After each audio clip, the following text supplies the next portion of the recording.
Frontline Updates, where we delve deep into military strategies and updates from conflict zones. Today, we're discussing the progress of the ongoing special military operation as of today. I'm your host, Sharefa Mohammed MGT. I'm Colonel A.C. Oguntoye, an infantry officer. The Russian Federation's weekly briefing as of April 24, 2026, describes a campaign of sustained multi-domain pressure, anchored by three pillars. 1. Deep strikes against Ukrainian defense industrial, energy, transport, and port infrastructure. 2. Simultaneous ground offensives across 6 group of forces sectors. And 3. An intense air defense effort claiming over 2,400 UAV kills. The operational design emphasizes logistics degradation and attrition over rapid territorial gains. 2 settlements liberated Veterinarnoy and Grishino against cumulative claimed Ukrainian losses, exceeding 8,200 troops and 161 ammunition, fuel, and material depots destroyed across all sectors. Welcome to Frontline Updates, the podcast that brings you in-depth insights into military operations from those leading them on the ground. Today, we're joined by Colonel A.C. Oguntoye, an infantry officer monitoring critical missions on the progress of the special military operation as of today. Colonel Oguntoye, thank you for being with us. Thank you, it's good to be here. Colonel Oguntoye. The April 24th briefing is a weekly summary, not a daily one. What is the single most important high-level takeaway from the period 18 to 24 April 2026? The most important takeaway is that the Russian campaign has shifted from episodic strikes to a sustained, synchronized, multi-domain attrition campaign. Over this week, we saw 6 group strikes using long-range precision weapons against Ukrainian defense industry, fuel power systems, transport hubs, ports, military airfields, and UAV assembly areas. That is deep operational targeting. 6 ground groupings reported high-intensity contact, with 2 settlements liberated, Veterinarnoy in Kharkiv region by the North Group, and Grishino in Donetsk by the Center Group. And the air defense claim of 2,464 fixed-wing UAVs in 1 week, more than 350 per day, tells us that the drone battle is now the central shaping operation for ground maneuver. The effect is a deliberate effort to dislocate Ukrainian logistics, attrit its reserves, and stretch its air defense before any broader offensive. Let's go sector by sector, starting with the North Group. The briefing mentions fierce infantry battles near Miropoli, Taratutyno, Novodmitrovka in the Sumy direction, as well as actions in Kharkiv direction, including the liberation of Veterinarnoye and ongoing fighting for Kachi-Lopan. Also Kupiansk direction and border villages. And the weekly totals for North are staggering. Over 1,300 Ukrainian troops, 71 ammunition and material depots, and 13 electronic warfare or counter-fire radars. Can you break down what North is actually doing operationally? The North Group is performing a classic wide front fixing and shaping role, but with a very specific logistics degradation overlay. Let me separate the geography. First, the Sumy direction. Miropoli is described as a village turned into a fortified position. Infantry battles there, plus near Taratutyno and Novodmitrovka, indicate that Russia is pressing against prepared Ukrainian defensive works without committing large armored formations. That is, economy of force, using infantry and drones to pin Ukrainian territorial defense and border troops. Second, the Kharkiv direction. The liberation of Veterinarnoy, which is directly on the state border, is a small but symbolically important gain. Now the enemy is trying to build a defense in Kachi-Lopan, and the Ukrainian command is transferring reserves of the 58th Motor Rifle Brigade. That tells me that Russia has identified a weak point and is forcing Ukraine to move reserves north. Now the West Group engaged 3 mechanized brigades, 1 airmobile, 1 assault, 1 security brigade of the General Staff, and 1 territorial defense brigade. Losses: over 1,410 troops, 20 field artillery guns, 17 ammunition depots. No territorial gains reported. What is happening in this sector? The West Group is fighting a firepower attrition battle without significant terrain objectives. The units they engaged are high quality. A security brigade of the General Staff is typically well-equipped and loyal. The loss of 20 artillery guns in 1 week in a single sector is enormous. That is more than a battalion's worth of tube artillery. Combined with 17 depots destroyed, I assess that WEST is conducting a systematic counter-battery and counter-logistics campaign to flatten Ukrainian defenses along the Kharkiv to Donetsk seam. The reason no terrain is reported captured is that the Russian command may be content to simply burn through Ukrainian equipment and ammunition stocks in this sector, creating a weakened sector for a future push. This is classic shaping before breaching. The South Group, they improved the tactical situation and hit 5 mechanized brigades, 1 motorized infantry, 1 mountain assault, 1 territorial defense. Losses: 1,290 troops, 2 tanks, 20 AFVs, 18 guns. But the standout number is 55 depots, ammunition, petroleum, oil, lubricants, materiel. That is the largest depot count of any sector. What does that tell you? 55 depots in 1 week in the South Group's area is a logistics targeting surge. This is not incidental destruction from frontline fighting. This suggests a deliberate operational level effort to identify and strike Ukrainian supply nodes in the Donetsk region. Paul, petroleum, oil, lubricants, depots are particularly critical. Without fuel, armor cannot maneuver. Without ammunition, artillery cannot fire. I suspect that the South Group is setting conditions for a future offensive by starving Ukrainian units in place.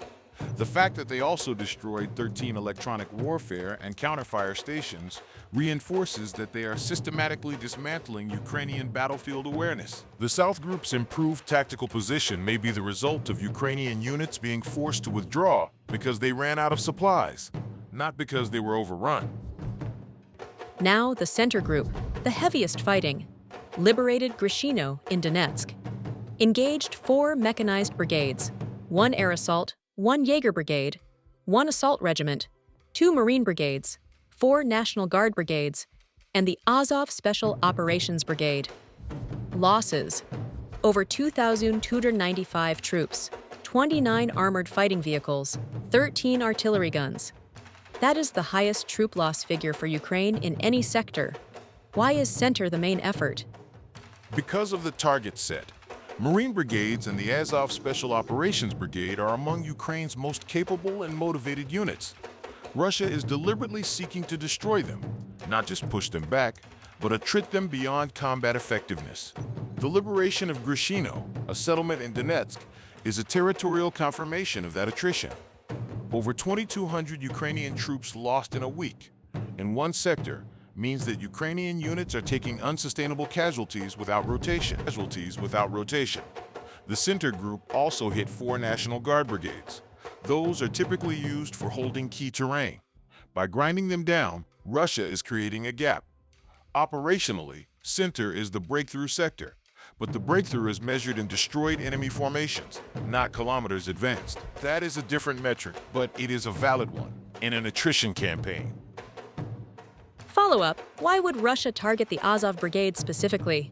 Azov has high symbolic and motivational value for Ukrainian defense. Destroying or severely degrading Azov sends a psychological message beyond the tactical loss. It also removes a unit known for aggressive counterattacks. Eliminating Azov reduces the risk of a flanking maneuver against any future Russian advance. It is both a tactical and a morale objective. The East Group, the briefing says they advanced to the depths of the enemy defense and expanded control northwest of Alexandrovgrad in Dnepropetrovsk region, with fighting for the river Volchya. They engaged 5 assault regiments. That is a lot of assault units. Losses: over 1,605 troops, 12 AFVs, 3 guns, 8 material depots. How is East different from Center? East is the penetration force.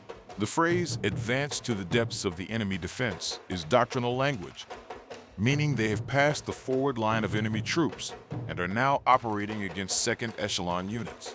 The focus on assault regiments, Ukrainian units designed for offensive action, suggests that Russia is destroying Ukrainian counterattack reserves before they can be committed.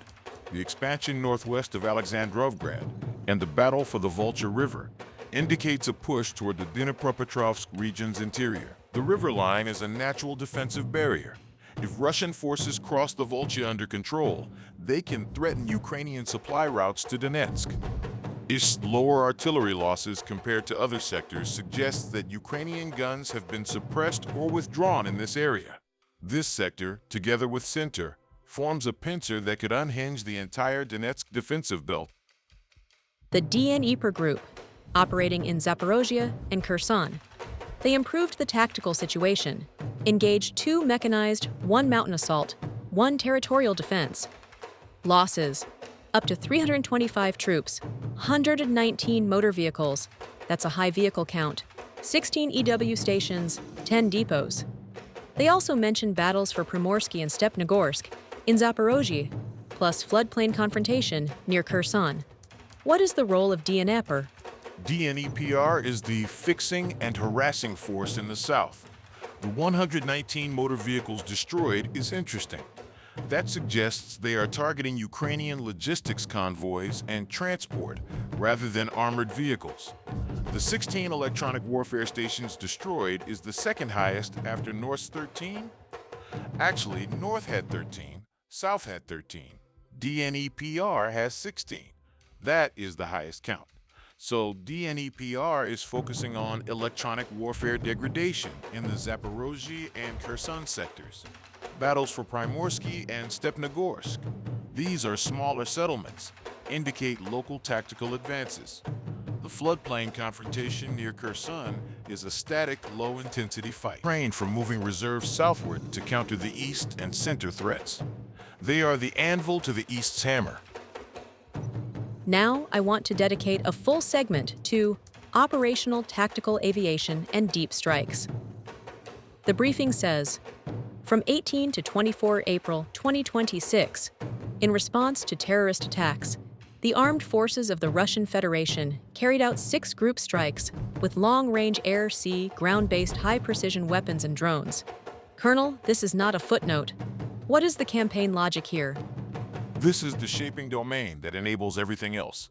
Let me break it into 3 lines. First, deep strategic strikes.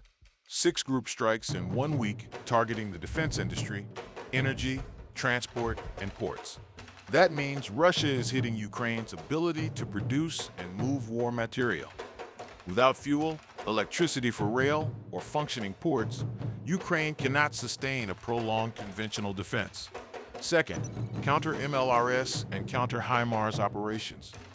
Destroying 2 HIMARS, 5 Urigan, 1 Grad, 1 RAX-A-12 in a single week is significant. These are systems that Ukraine uses for precision and area fires. Removing them reduces Ukrainian long-range fire capability, which in turn makes Russian ground advances less risky. And third, the air defense battle. 2,464 UAVs shot down. That is a massive number. It tells us that Ukraine is launching drone swarms at an unprecedented rate, probably to compensate for artillery shell shortages. Colonel, thank you for providing such a detailed briefing on the current military situation. Your insights are invaluable to our understanding of the conflict's dynamics. And thank you to our listeners for tuning in. Join us next time as we continue to provide up-to-date coverage on global military affairs. Stay with us for more updates and expert analyses on global defense and security issues. Stay informed, stay secure. Thank you for the opportunity. I want to emphasize that Russia is expending a huge volume of air defense munitions.